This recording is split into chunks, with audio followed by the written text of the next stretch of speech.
Here's your host, Alex Garrett. And inside the Alex Garrett Podcast Network today, I wanted to say firstly thanks to the Islanders and Viscardi for allowing Jake, April, and I to be on the mic for that big event. And you can find that in the links below again. But after seeing Oppenheimer, I'm very excited to develop more and go deeper into that research and maybe get the author of the movie Oppenheimer's based on. I've also reached out to see if Christopher Nolan would want to come on. Nolan did the Batman, he did all these other incredible things, but this one took a lot of research, took a lot of different twists and turns, I'm sure, in making the movie, and as much as the life of J. Robert Oppenheimer took, and on his way to developing the A-bomb and actually dropping the A-bomb. And I wanted to get Christopher on my own show to discuss that. We'll see if that happens.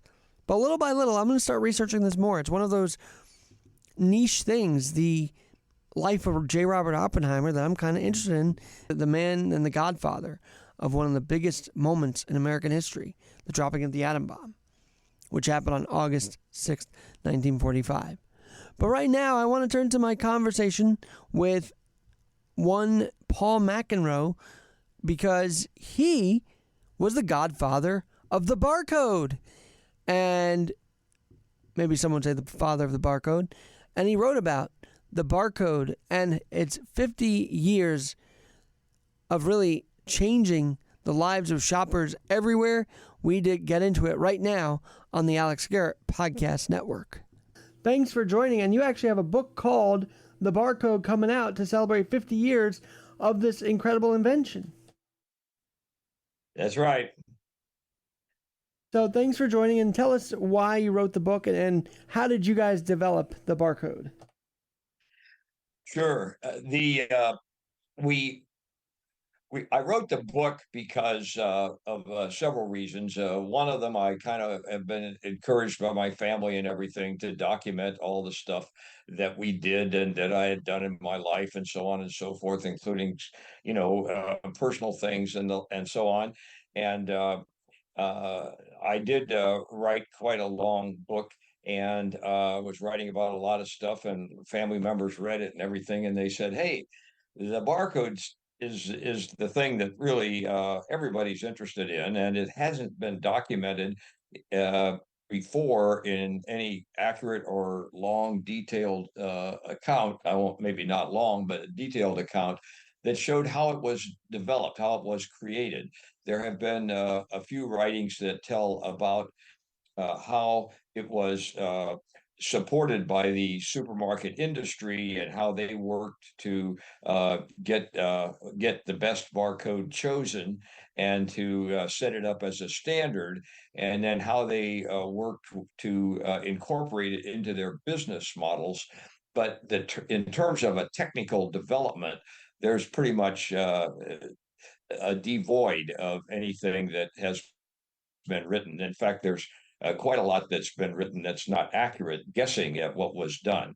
And so that's kind of why rather why I talked to the family and I said, okay, we're going to take all that personal stuff, or most of the personal stuff, out of the book, take other stuff that I did out of the book, and just really concentrate on the barcode, how it came to be, how we put together a team, how the team developed the barcode and interacted with each other, and how we did it within a big complex corporation instead of in a small startup. 50 years later, Paul McEnroe, do you think we take the barcode for granted? Meaning, do we think, oh, it's just a simple scan with the low red light? I mean, is there a lot more to it that maybe the average person at your supermarket today doesn't realize, okay, well, this took a lot to make sure the red light and the barcode all clicked, if you will? Absolutely. I mean, that's exactly correct. It was more of a systems design than anything else. And I'll just point out a few of the systems components. For example, you start off with the scanner. There was no light source that was good enough and precise enough to be able to eliminate the image and then have a scanner read that image so carefully, so correctly that it didn't make very many errors. If it made very many errors, it was not going to succeed. And early on, the barcodes were printed by cheap in-store printers that several of which every supermarket had to have, and every retail store that used the optical bars. And that was very hard to come up with a code that could be printed finely enough to be read, even though there would be some blurs in the printing of it by inexpensive printers, because it was 3 or 4 years for that to get going. So point number one is, if before we got to the point where Nabisco and Procter and Gamble and all these kind of people were printing codes on the packages, which are high quality, before that, the system would have died and it would have never gotten on first base. So that's one. The second thing was the check stand. Before that, it was this big old heavy cash register that NCR had been building. It wasn't too different from the way it was in the 1880s when they started out, almost 100 years before. And it was very hard to change that. But we came to the semiconductor age and put very lightweight, low cost technology in to analyze what was being scanned, and to then create a signal to send it back to the back room of the store. Well, how do you send it? Now you need a whole new communication system to send it. And we created a new communication systems. And that new communication system was later modified. I did that myself with a team of people, but I was in charge of that years later, and we created a thing called the token ring, which, along with Ethernet, did almost 100% between the two of them of the communications in the world. So communications was a big factor. The storage in the computer in the back room, and the quick Sure. ability to look up information and send it to, in Europe, up to 40 check stands at the same time, fast enough that the person at each check stand would get a reply before they, could notice that it was taking any time. That speed and the density required for that required us to come up with new technology, which was, by the way, used in the Winchester files, which became the floppy disk. Uh, and that was the same technology. So Paul, I've we got created new technology in semiconductors, in recording, in communication systems, in scanning, in laser light, all to put a system together that would make this thing work successfully.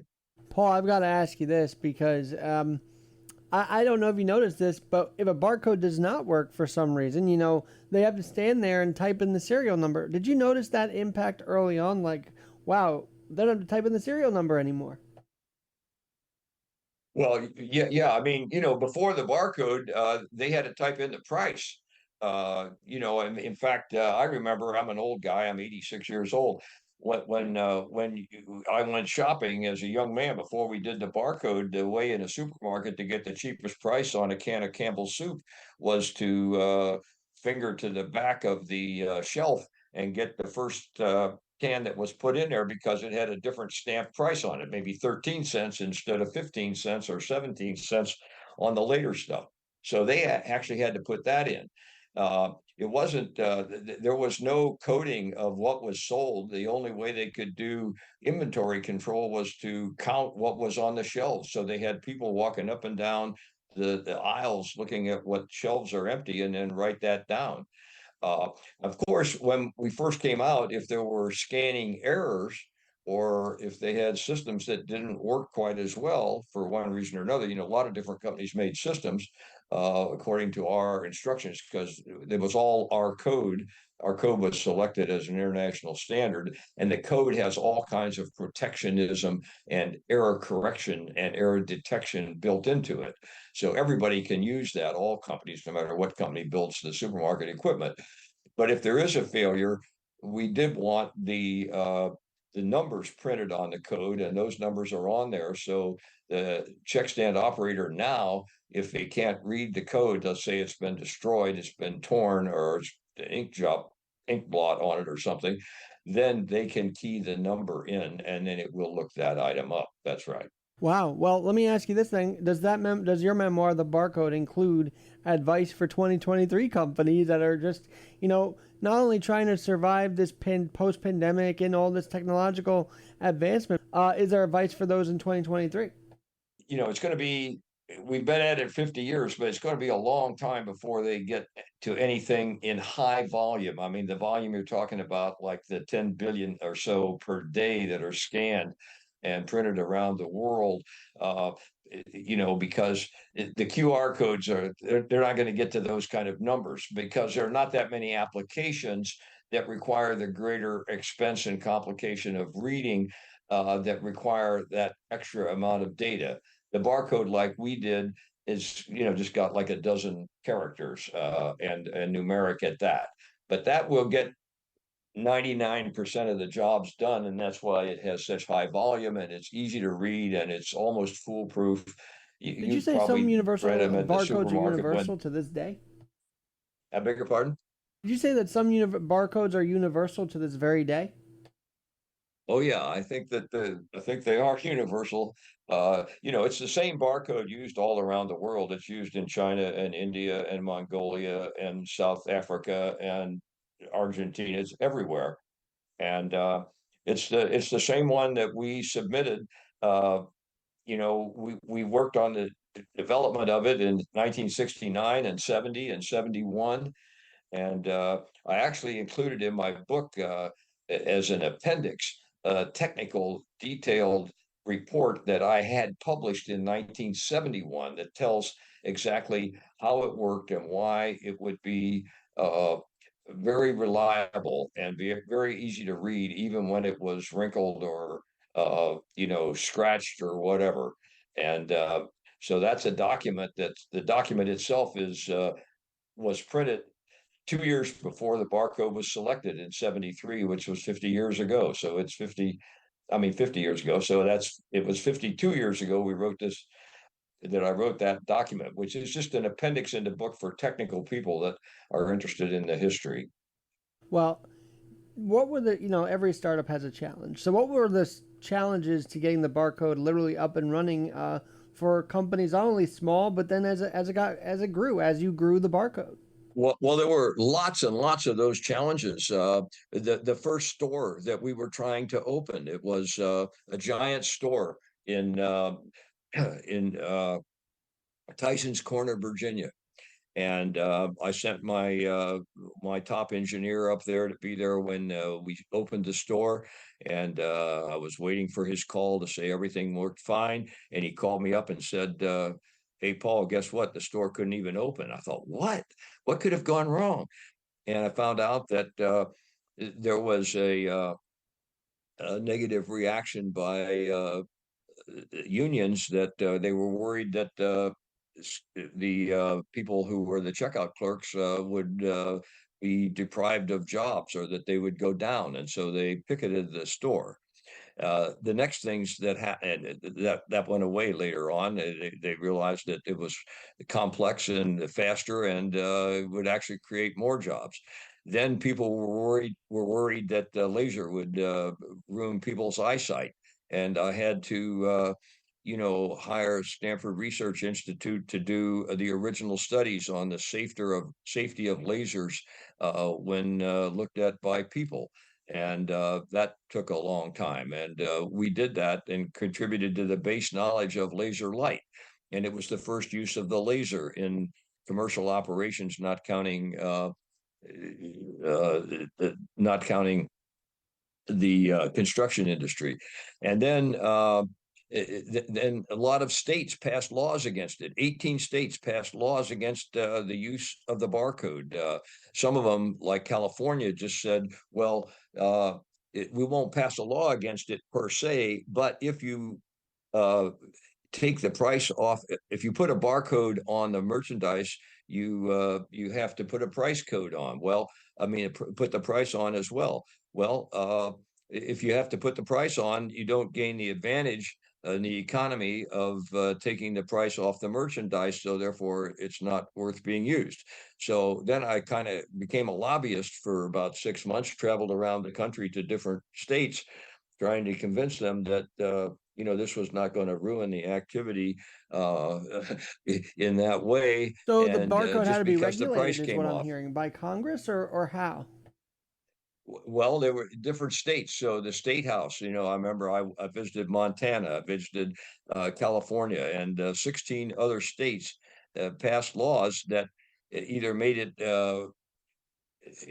price performance not effective because they required only those companies that would put scanning systems in their stores uh, to put the price on, and they couldn't afford to do both of those. So that was effectively shutting it down. But we visited the legislatures in those states, and talked them out of passing those laws, or if they had the law, like in California, they passed a law like that, but they said, well, at the end of this next year, if there's not any problems, the law will phase out. If there are problems, we'll renew it. And they let it phase out. That was back in 1974, 75. Wow. Paul, I've got to ask you this. You mentioned the way they did the pricing and all that, and the way they could scan the prices. At what point did they realize, hey, we could scan an item more than once if a customer is buying more than one of the same item?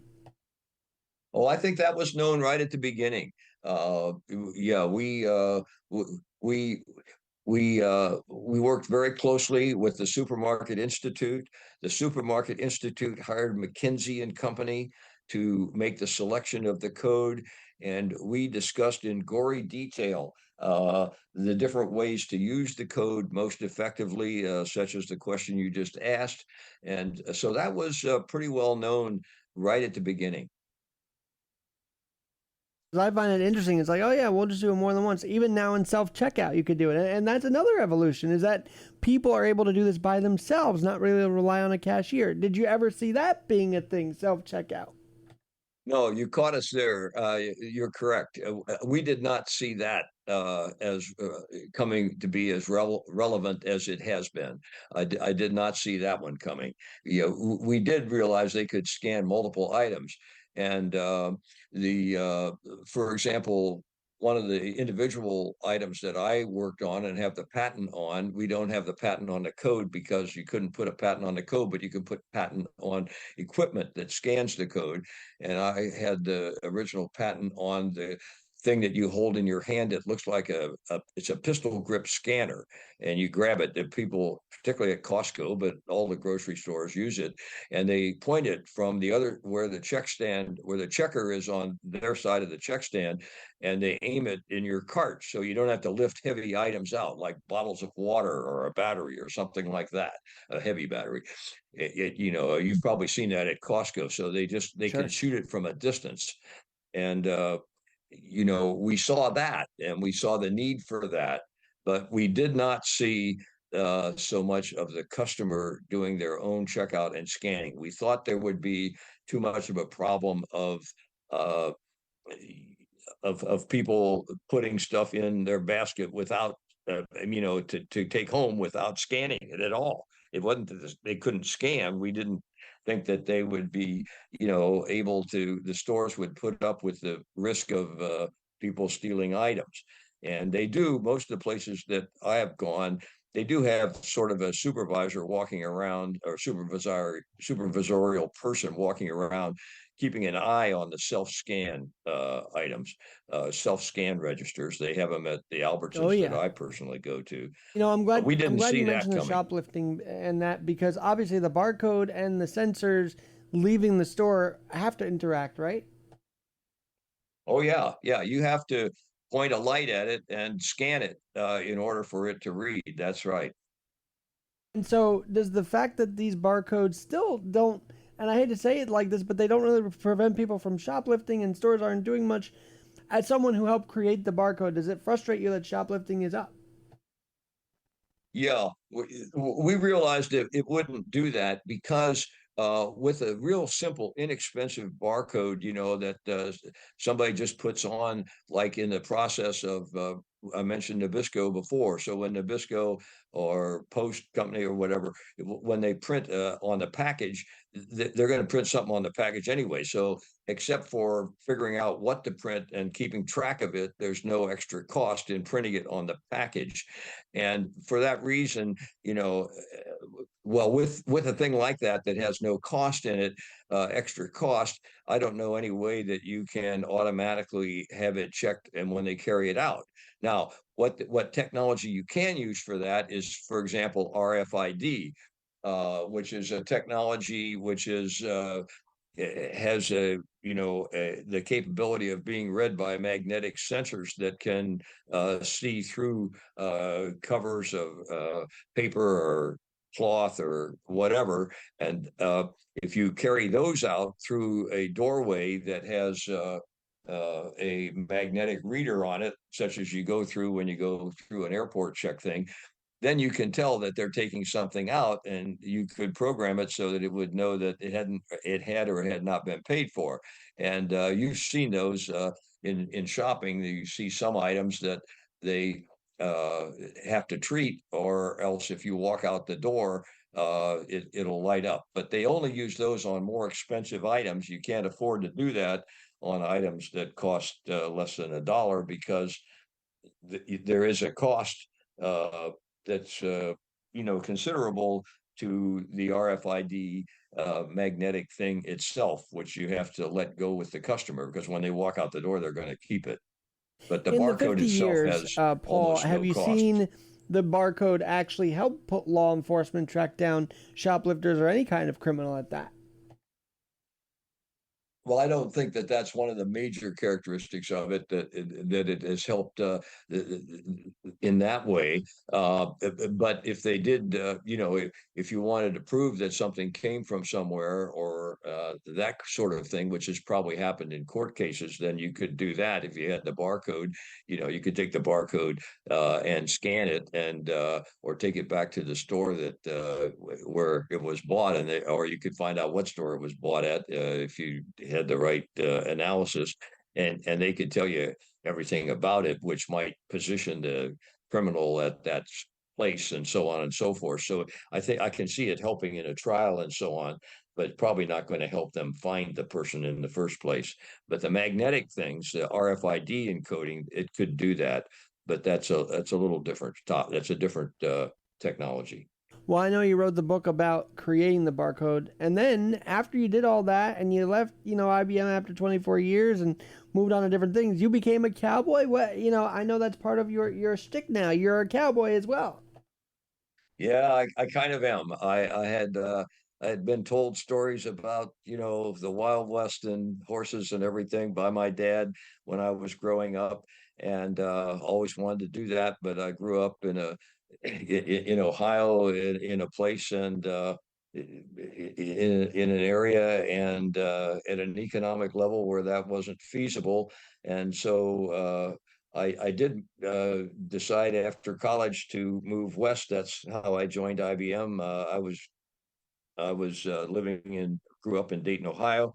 I joined IBM in California, and when I started raising a family, I bought my kids ponies, and then I got myself a horse, and I have become a cowboy. I now have a ranch, and I was honored to be named the Vaquero of the Year this year by my local community, which is vaquero is a Spanish word for a special kind of a cowboy who's very good with a horse, and so on and so forth. And so I've really enjoyed that. And I'm a rancher now. And when I retired from electronics and computers and all that, I became a rancher, and I got into that 100%. And I was the president of the local cattlemen's association and a director of the state organization, the California Cattlemen's Association, and so on. And I've also been involved in other nonprofits, but the cowboy thing has always been dear to my heart, and dear to the heart of those in my family too. All right. So in the process of making the barcode 50 years ago, what was that sort? Did you get involved with that as well as like an escape from, hey, we're in the lab, I got to get out of here and into the farmland, if you will, or the fields, if you will? Well, I did do it, yeah, in my spare time. And I don't know, maybe you've heard the phrase that IBM means I've been moved, and that's a joke, but it's kind of true. And when they moved me around, they had to move me and my family. And I remember one time they had to move 9 horses from North Carolina to New York and back again. And they did. I'll give them credit for that. Yeah, that's true. When you go to a shopping market or a grocery store or even convenience store and you see the evolution of what you created, does that do something to you? Does that make you feel rewarded? Does that make you feel a kind of way that, hey, my barcode and the way what I invented and wrote about is still being used, and now look how much more involved it is? What's that make you feel like? Yeah, it makes me feel really good. And I do the shopping for my family now. I'm 86 years old, and I like to help the family, my wife, out with that. And I go there, and I go to an Albertsons store in the little town I live in, and I've met and talked with the manager of the store, a fellow named Armando, and we talked about it, and he had his boss coming to town one day who did a lot of Albertson stores in Southern California, and we talked, and I told him, gave him a few clues about how to, set up the scanners a little bit more efficiently, and so on and so forth. And uh, I chat with him about that, but I do feel really good about it. I think that it's very important for people who are development people, engineers, technologists, and that sort of thing, that are developing things, that develop things that are important for society. For IBM, the barcode, one of the people that reviewed my book said, yeah, he was with IBM. I asked an experienced IBM guy to do this. And he said, yeah, the barcode wasn't the most profitable thing for IBM. I think they did well with it because they manufactured them. And we went from 0% of the business of providing equipment to supermarkets and retail stores to about 75 or 78% of it. So we went from dead zero to a great majority, and to being the leading supplier. And so they did well, but it wasn't like selling base computers and storage and clouds and all that kind of stuff. So he pointed out that when I was making these arguments to IBM that we needed to do it, one of my arguments was, it's going to really benefit society. It's going to benefit the consumer, and it's going to allow consumers to buy things less expensively and more effectively, and open up a lot of opportunities. Think of Amazon without barcodes. They Oh, got they probably scan 6 or 8 barcodes before they sell every item. It has to tell them which line to go down and what price to charge, and what their inventory is, and when they need to order more and where they're going to send it. They use barcodes for all of that. Paul, I'm glad And you talk about growth because I'm starting to think that, chains like Albertson that actually merge with other supermarkets, those mergers probably were possible because the barcode made it easier for business, right? And those helped the merging as absolutely. well. Absolutely, yes, because see, they can work out of bigger warehouses and everything. So, every time you buy one little item, I mean, a toothbrush even in a supermarket, or if you buy, a box of cereal, uh, automatically, 1,000 miles away in some warehouse, there is a tick made that tells them that, okay, they've now sold, 343 of these in that supermarket, and now their inventory is low enough. You got to put some more on the back room and send it on a truck and get it out there because they're going to need more. That's automatic. And so all stores use it, and they use it the same way, and they have similar programs with a little bit different advertising. But yes, it makes that much more feasible than it would otherwise be. Paul, I think you've heard the age-old question, and the old age-old thing is that, well, the robots and all the technology is replacing the humans. Isn't that a mistake, though? I mean, don't humans still have to be able to help the regular customer deal with the barcode if there is an issue and whatnot? Yeah, no, I totally believe that. Yeah, it requires you to be a little more sophisticated, so that you can decide where you need to put the barcode and what you need to have the barcode do and how you can use it more effectively. But it's people that are going to decide that, not barcodes, not computers. And in fact, I think even not AI. I mean, we're getting into this new AI world that you hear of almost every day, uh, and it's going to be very powerful. But there's always going to be the need for the human mind. You know, the computers don't have a mind; they can just do things very fast and very repetitively. And the barcode is one of those examples where it allows the computer to see, oh, we sold this, therefore we need to do that. But the barcode just tells the computer what was sold, and then a programmer, a human being, has to go in and say, okay, when that happens, here's what we want to do. And then he tells the computer how to effectively organize that. So the person is always involved. And I think that's something, as you point out, we don't want to lose sight of. Well, Paul, I've got to ask you this because I know you went from flying, with Boeing to the, IBM. That journey, did that experience in the aviation world help you develop the barcode? Yeah, my experience at Boeing was working on the SAM missile, which they were doing at the time, and it's just different technology. That was a great program. I was very interested in it, but I really was more interested in working on things that were more directly usable by people in their everyday lives.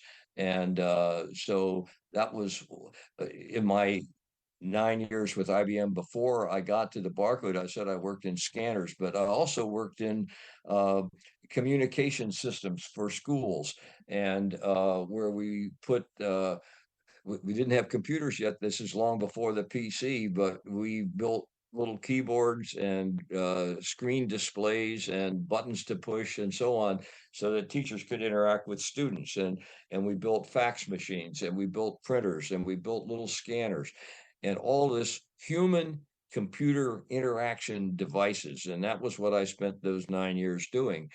And the barcode really is human computer interaction. It's happening in a store, in a retail environment, but it is that consumer interaction.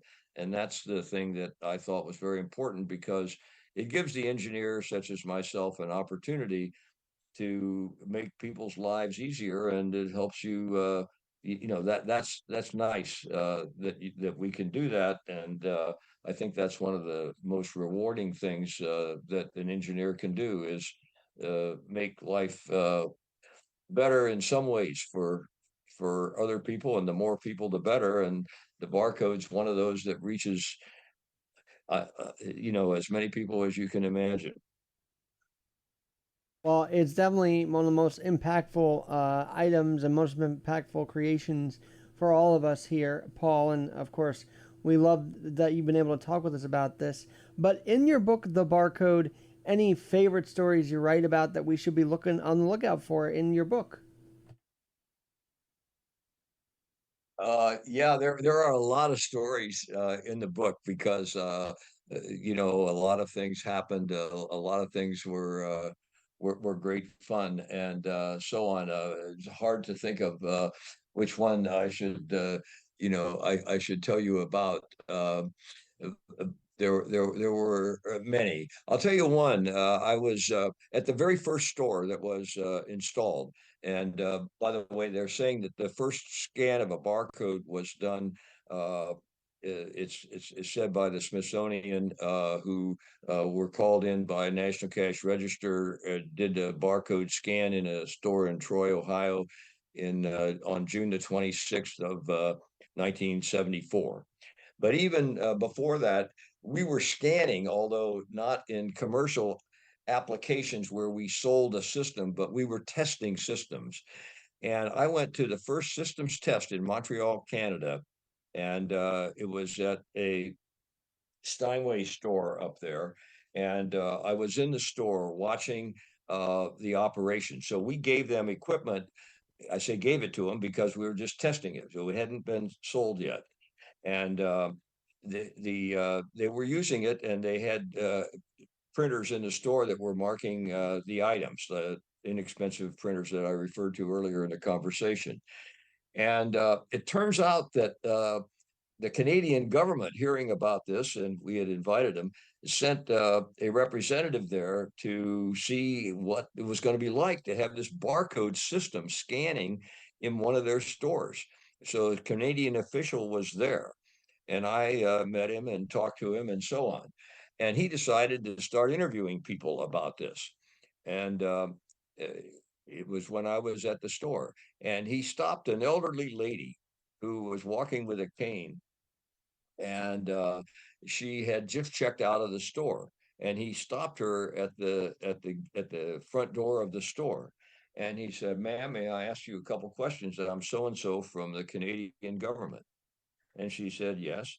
And he said, "Does it upset you that you have this fancy system here and there's no longer prices on the merchandise because the prices have been removed? So you can only read it on the shelf. You can't see it on the can."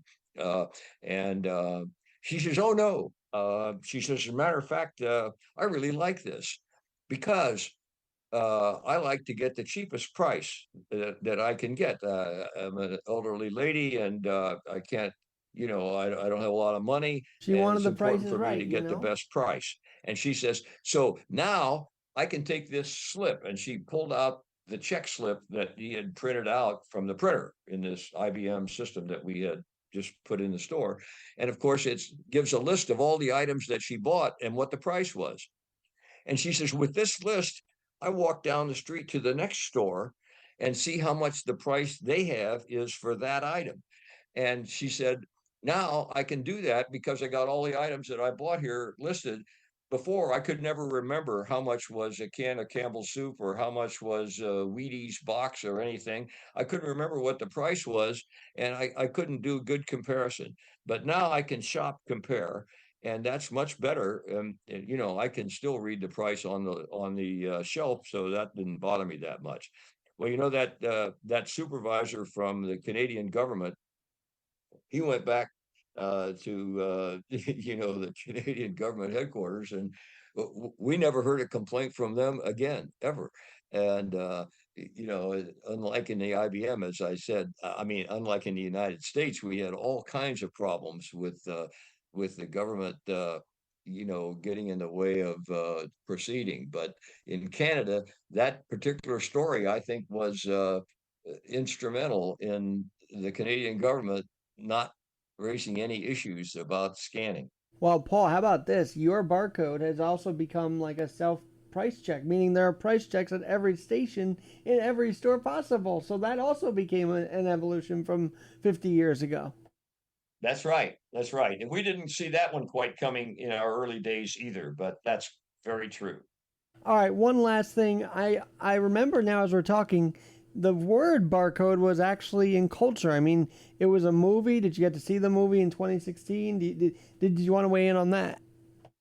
Actually, I didn't even know about that. I didn't know there was a movie by the name Barcode. I don't remember watching it, but I know there was a title called Barcode. So there you go. I didn't know that. That's very interesting. You have to go check that out. Well, Paul McEnroe, this has been a real pleasure, and I want to, if you can, I'd love to have you back. And because I could you see, as simple as the barcode may seem, could you see advancements happening like a couple of years or even a year from now that we should talk about on another podcast that you're seeing and maybe even you wrote about?